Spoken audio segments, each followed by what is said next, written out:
Hi, I'm Tim Queen and today we're going to talk about remarketing in 2019.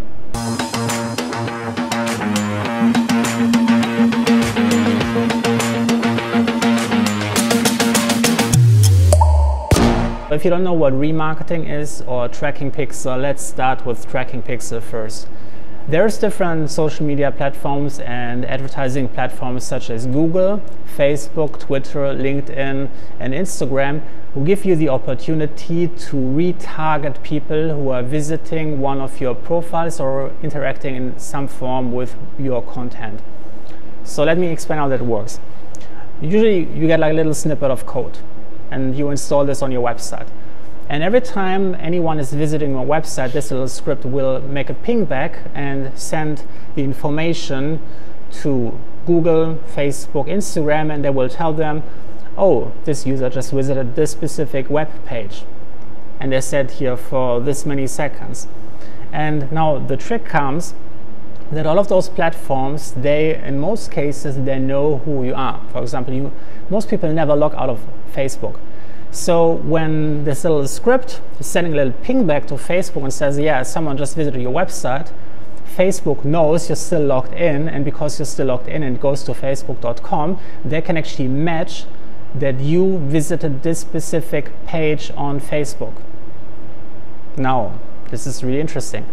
Facebook will now accumulate all of those visitors, everyone they were able to identify, and put them into a little pool. This is the retargeting pool. And you can run ads on specific people inside this pool.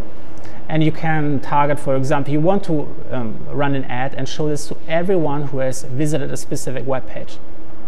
Here's how this could work for you. Let's say you have an online shop and someone is adding something to the cart.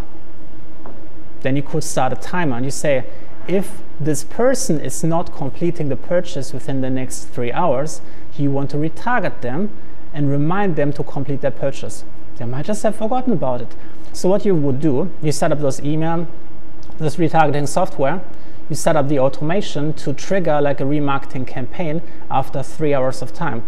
Now the next time the person might just log into Facebook and they're checking out like what's going on, like checking out their friends, and suddenly an app pops into their newsfeed and tells them, hey, didn't you forget something?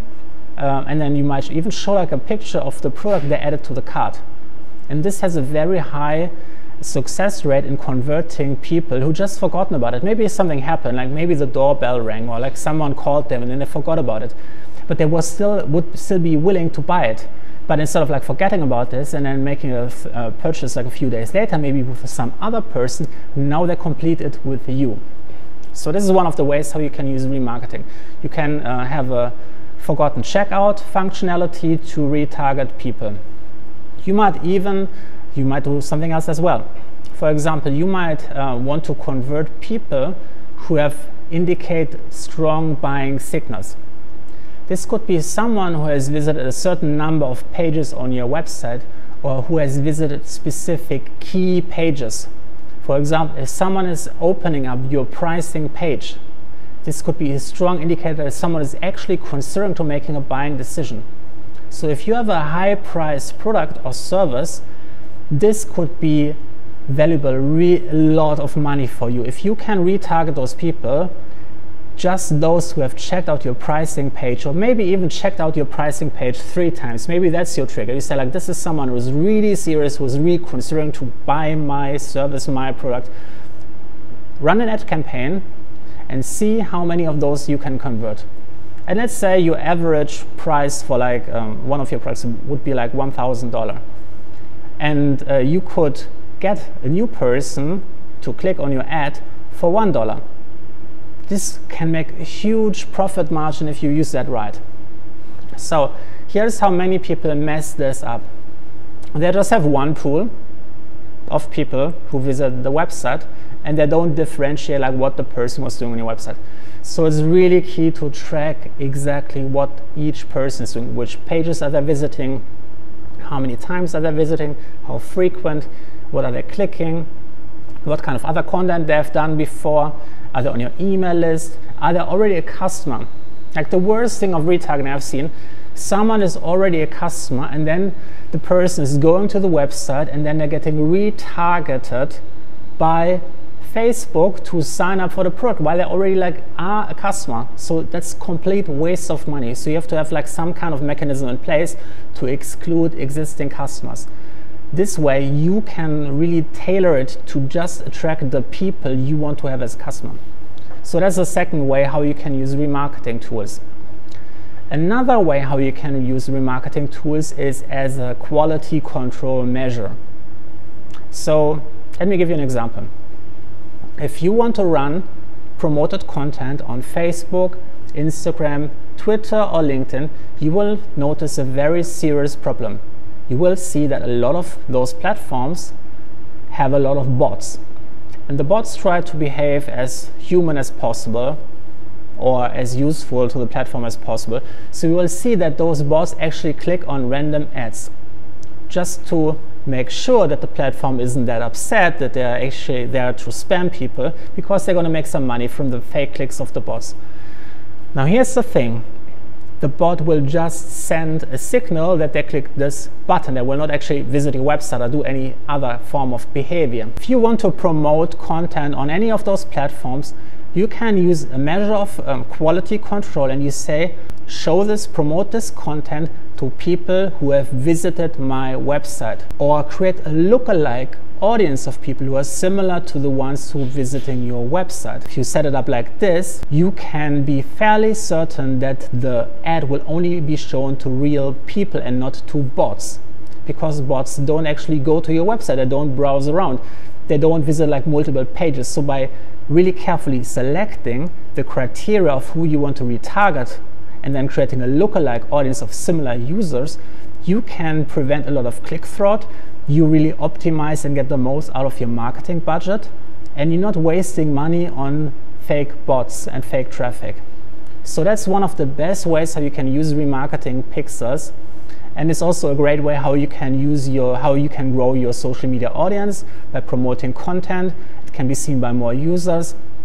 If you create high quality content on a consistent basis and promote this content, this will increase your followers on all the different social media channels, which will in return also grow your organic reach. So this is a great way how you can build social media presence with paid and promoted content on those platforms. One thing you have to keep in mind with retargeting pixel, in most cases this is a third-party cookie. If this is your website, this is a first-party cookie. This will almost always work, but a lot of privacy-focused browsers will block third-party cookies such as Facebook or LinkedIn or Google or whatever. So one of the countermeasures that Facebook has initiated to counter that is that they install both a third-party cookie and a first-party cookie. So the first-party cookie will be stored on your website. The problem with that approach is that your first-party cookie doesn't know who is logged into Facebook, because Facebook can't just tell you, oh yeah, here's a list of my millions of users who are logged in at the moment. That would be a big breach of privacy. So what Facebook is doing instead, they're waiting for an opportunity to teach your first-party cookie to associate that with a certain persona. So you might have noticed this, that every time you click on a link on Facebook, it has this funny little FB CLID, Facebook Click ID, attached to it. And this contains a secret, unique user identification key that will tell your first-party cookie is coming to your website. The first-party cookie can then ping back to Facebook and say this user was coming to the website, this is the pages they visited. So Facebook is getting the information anyway, indirectly through the first-party cookie. So that's something that's going to change. We're limited in some capacity, so you have to find some way that whenever you are retargeting pixel, you are also getting a way of people on Facebook, promoted content for example, to click onto your website, so the Facebook Click ID can be sent to your website. So that's indirectly a way why you should promote content on Facebook as well, because then you're getting actually the user data of people who are logged in at Facebook, even though Apple and Safari and a couple of other browsers are blocking third-party cookies. You should have retargeting pixels of all social media networks and advertising platforms on your website. This will help you to understand a lot about your audience. most of those advertising platforms have deep insights into who is buying what are the different interest categories, and you have usually like an audience analytics tool which will tell you a lot about like how many people in your audience are male, how many are female, what is the age distribution that the advertising platform is guessing based on the number of people who visit your website. They might have key interests like what are different demographics interested in. You might break this down and learn a lot about like what kind of topics are really interesting to your audience. You can take that knowledge and create more tailored content for your existing audience. So you actually like serve them better. You create more relevant content based on those insights from the different marketing platforms. So the second benefits of having social media marketing retargeting pixels of every social media network is if you want to retarget them, you already have the data. If you don't have any pixels and at some point you decide let's create like a lookalike audience on LinkedIn, on Twitter, and you didn't install the pixel a couple of months earlier, you don't have any data. So you have to basically start feeding the pixel first for a couple of weeks, a couple of months to have enough insights so you can actually run a lookalike audience campaign. So that is really important. Just for the eventuality that you want to run ads, it's important to actually gather the data first. What do you think about retargeting pixel, remarketing? Have you done this before? Let me know in the comments. If you have any questions about retargeting pixel, how they work, leave a question in the comments as well. Click the like button and subscribe and turn the notifications on if you want to learn more about marketing, remarketing, paid advertising, social media strategies here on my YouTube channel.